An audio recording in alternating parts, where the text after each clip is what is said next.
treat the effects or the symptoms that we're seeing.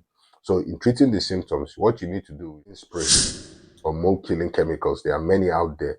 I can't begin to, because I've not been paid to advertise or to mention any names, but there are many out there. You can just Google them and you'll find them, and you spray them on those surfaces, and then you begin to wipe them off.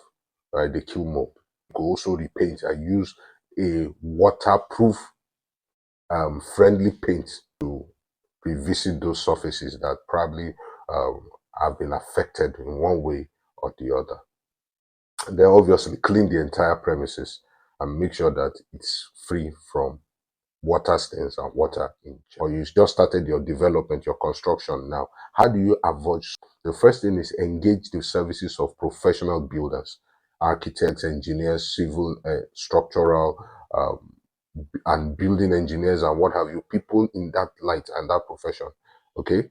Number two is get property inspectors, valuers, estate surveyors and valuers, and so on, facility managers and so on, that can help you inspect your property from time to time.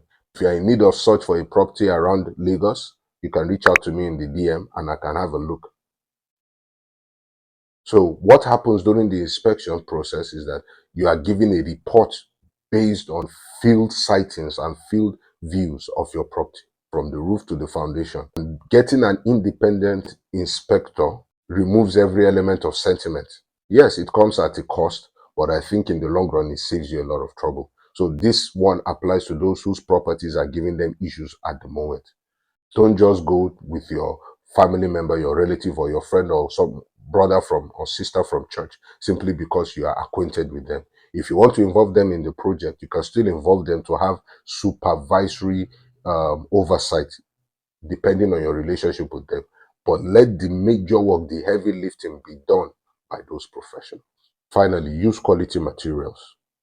This is very rampant, especially in places where you have development springing up, in states where you have multiple developments coming up. It be to try to hedge against inflation and also maximize profit.